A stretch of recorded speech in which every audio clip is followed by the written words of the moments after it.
Allez, que ce soit pour apprendre, jouer ou créer, les applications pour smartphones et tablettes font désormais partie de notre quotidien. Mais attention, de plus en plus d'applications gratuites vous espionnent à des fins commerciales ou frauduleuses. Alors, quelles sont les applications les plus dangereuses? Comment les reconnaître? Comment se protéger? Ce soir, c'est Arnaud Etcheverry qui vous répond. Arnaud, une première question.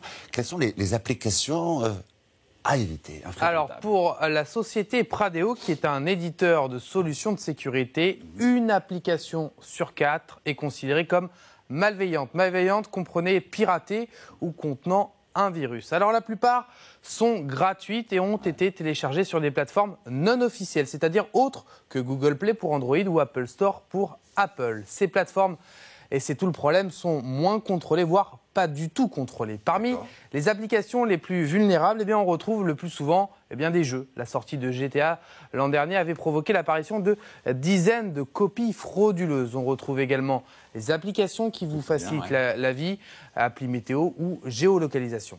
Concrètement, Arnaud, comment agissent les pirates? Via ces applications, ils vont en fait infiltrer votre téléphone. Ils vont par exemple récupérer votre répertoire, votre agenda et l'historique de vos appels. Vous allez également télécharger des données ou envoyer des SMS surtaxés sans vous en rendre compte. Les pirates utilisent enfin ce qu'on appelle le keylogger. C'est un logiciel espion qui est un enregistreur de frappe.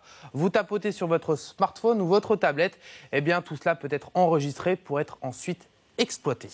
Une dernière question, Arnaud, et bien sûr, comment éviter de tomber dans le piège? Alors, Xavier, il faut d'abord être attentif, surtout lorsque vous téléchargez des applis, même les plus banales, applis météo, lampe torche, par exemple. Pour limiter ces risques, privilégiez, on le rappelle, les plateformes officielles.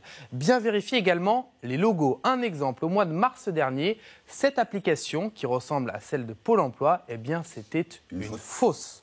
N'hésitez pas enfin à installer un antivirus sur votre téléphone, c'est possible. Check My Maps Apps, par exemple, c'est une application qui, elle, est sans risque, disponible uniquement sur Android. Elle va en fait scanner les applications de votre smartphone et vous indiquer celles qui sont suspectes. Cet antivirus est gratuit et ça marche. J'ai fait le test tout à l'heure sur ma quarantaine d'applis analysées. Une seule était douteuse. C'était un site de e-commerce. Vous avez de la chance. Merci beaucoup, Arnaud.